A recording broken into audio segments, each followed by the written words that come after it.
It's time for another podcast episode of Always Angelic Aspie Alice. We're different, not less. You're different, not less. And now for the disclaimer for every episode of Always Angelic Aspie Alice. Yes, at Always Angelic Aspie Alice, we value the lived experiences of those who identify as neurodiverse, autistic, chronically pained, have mental health conditions, that identify with different pronouns, culture, backgrounds, sexuality, and so on.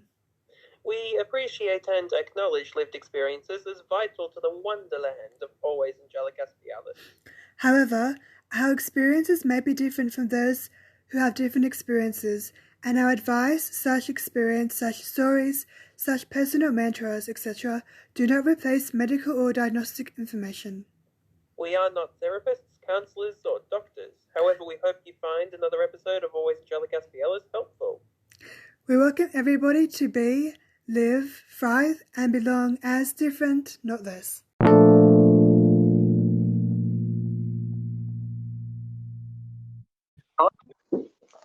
Hi, George. How are you doing?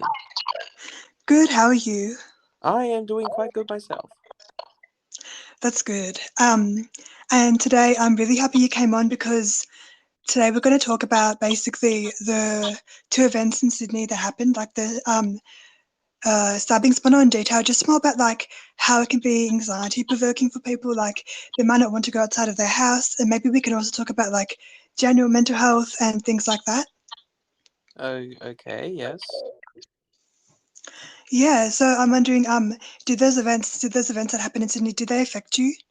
Well, I got to say that it truly did frighten me when the Bondi stabbings happened, and I saw them on the news, and well, I was afraid of even going out for a day and out to a shopping center, and I just had to keep waiting for updates on the story. I remember because I was just so scared to see, like, I thought this type of thing only happened in America, but to see it happen so locally is just terrifying.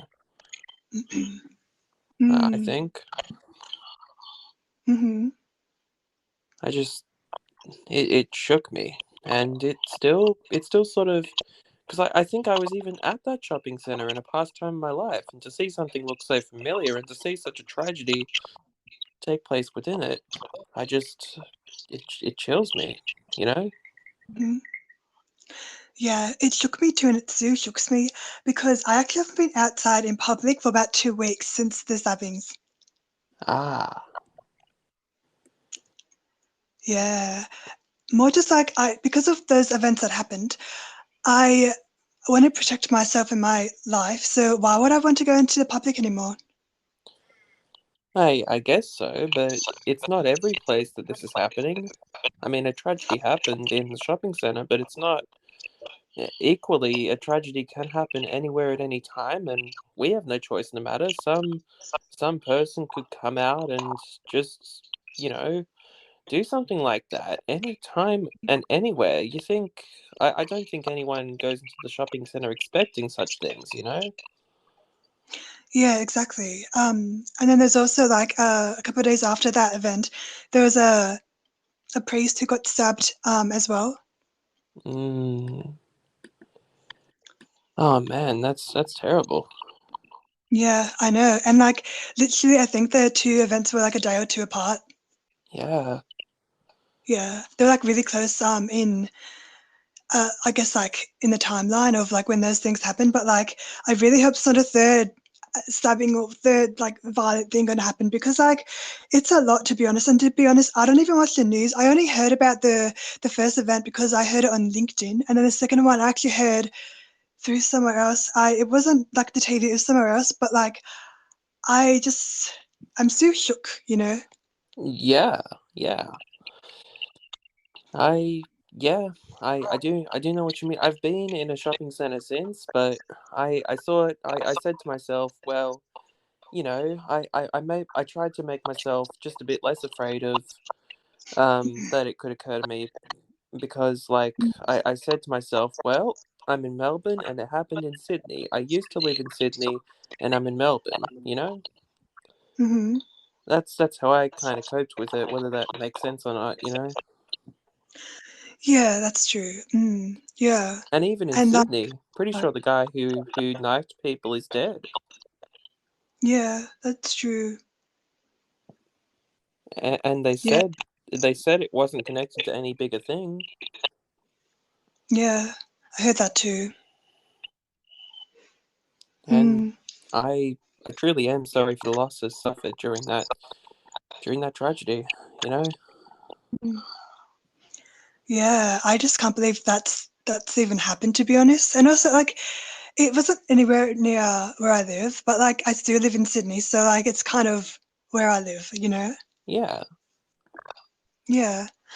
And I'm recording this podcast on the 25th of April, but like literally when this podcast is up, it'll be like next Saturday. But the thing being, next week on Tuesday, I have to go to class in person in a location that's like out in public, and I don't know if I want to go like on campus next week. Uh-huh. Yeah, because what if you know that happens there? Like it could happen anywhere, but also like I mean, anything could happen outdoors, but also like I feel so safe because I'm at home, and like I've gotten so much stuff done because I've been at home and I've been in a safe kind of world, I guess. Yeah. I mean, Mm, yeah, it's just I can totally understand that, but at the same time, wouldn't they have security measures in anywhere that people go? Like, I'm sure they're beefing up the security in the Westfield, and they're beefing up the security in places. You know, I mean, yeah, I don't know what to yeah, say. I can't find the words. I'm just trying to say that. Well, I tragedies. Yeah, as I've been saying, tragedies do happen, and they can, even though they can happen anywhere, it's far more likely that a tragedy is not going to occur like every day, every time, anywhere. You know what I mean? As much as yeah, it isn't. You live your life and you walk around, and well, you get to live your life, and you get to explore things, and no one's near you that would even stab anyone most of the time. I know that maybe that's a bit awkward phrasing, but I don't know. That's what I'm thinking to get my confidence up. yeah. That's true.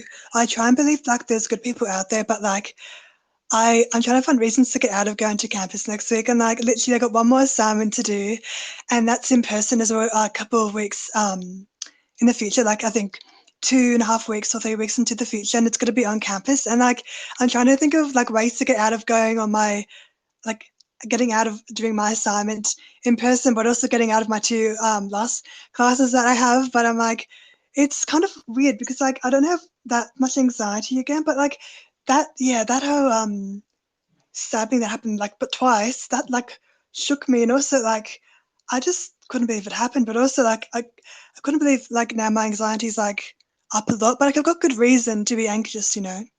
Of course, yeah. No, I wasn't trying to deny that in the slightest, honestly. Yeah, no, that's okay. Yeah. I kind of find it hard to believe in myself that like sometimes anxiety can like push you in further, like make you feel kind of like scared, I guess. Yeah, I mean, as someone also with anxiety myself, I mean, yeah, it can be. Anxiety can almost just uh, it's a lot of effects sometimes. I get it completely. Yeah. But yeah, I'm trying to get over that fear of not going outside. Like I've been outside into the fresh air and outside in the garden, but like I haven't been out like to work. But also like the thing being, I knew I was not going to work in vacation care anyway, so I knew I wasn't going to go that out to that work. But like I didn't think those stabbings would have happened, and I didn't think I would be like I'm not stuck at home, but like I didn't think I'd be in home. Like I guess like this much. Like it's about 2 weeks, maybe 2.5 weeks. Like it's been quite a while, but like um yeah, I gotta maybe get over that because I can't keep from like putting things off because someone recently told me you've got to start living your life and get out because you can't stop things on the news from like ruining your life.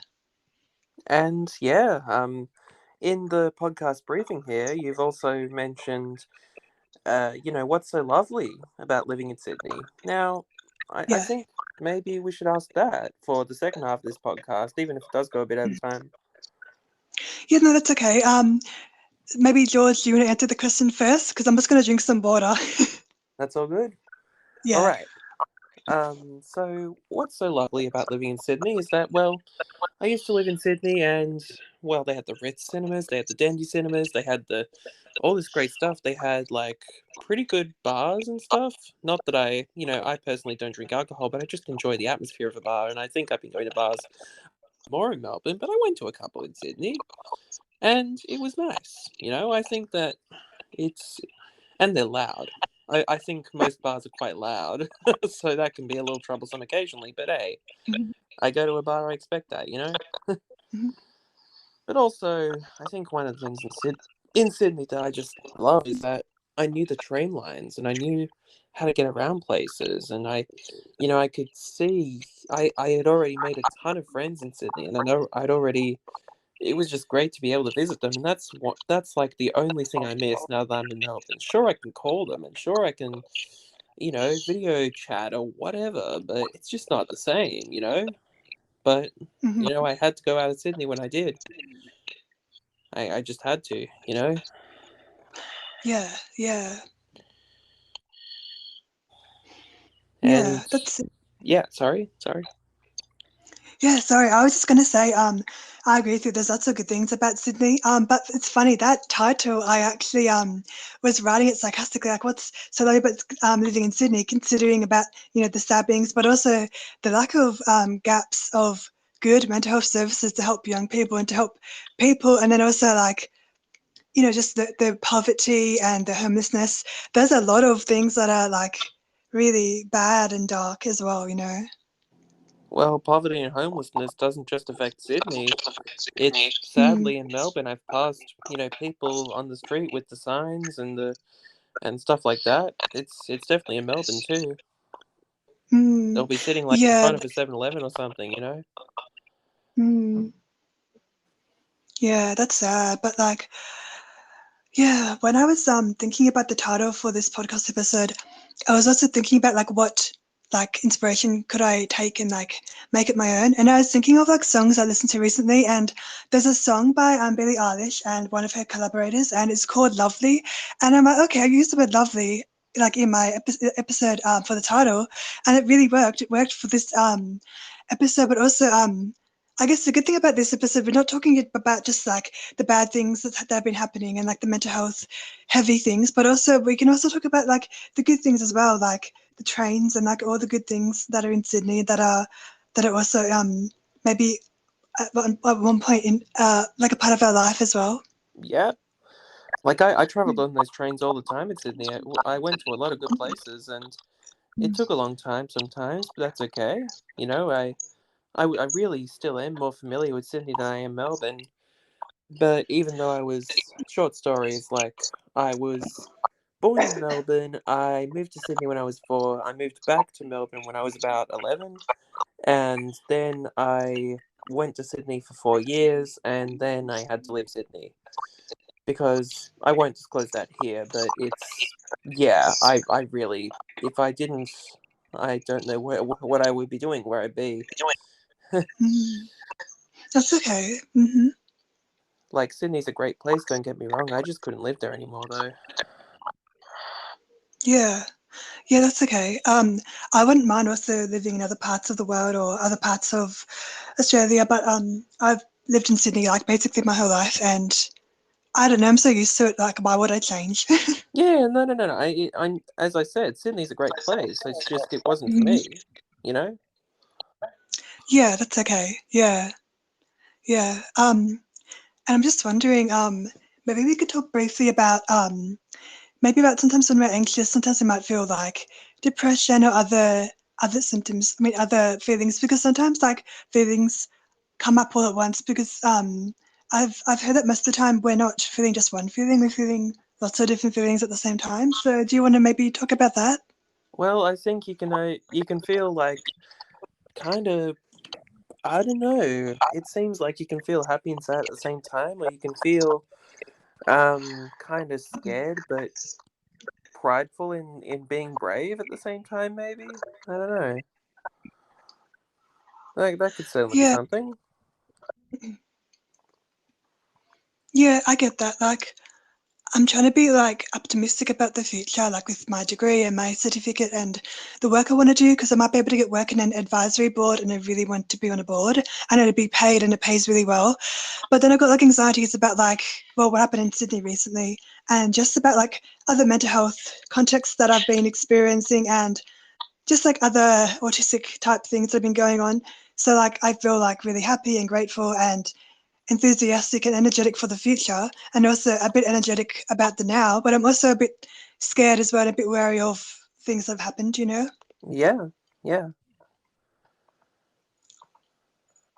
Yeah, yeah. I'm sorry, I'm like all over the place. I'm like, I got like super sensory overload because I was doing some content before for like LinkedIn and other socials. I'm just wondering, George, do you have any like things you're busting to share or anything? I don't really have much more for this particular episode, no. But it's been a good episode. It has been, yeah, and I like it nice and short, and also I'm not used to doing them short, but I really like it, and I think we'll just like cap it off here, just end it here because I'm done talking about like what we've talked about, and it's been good. So I just want to say thank you so much for listening. I hope you learned something new, and I guess like thank you so much, George, for coming on and sharing your story. And I just yeah, I'm really happy that you're my reoccurring guest star. That's all good. Yeah. So I'll see you next time, I guess. See you next time, Susanna. See you next time. Bye. Bye.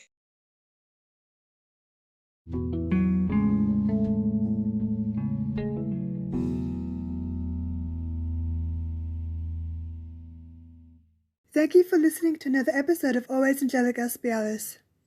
We hope you enjoyed it and learned something new. Goodbye for now. Remember, you're different, not less.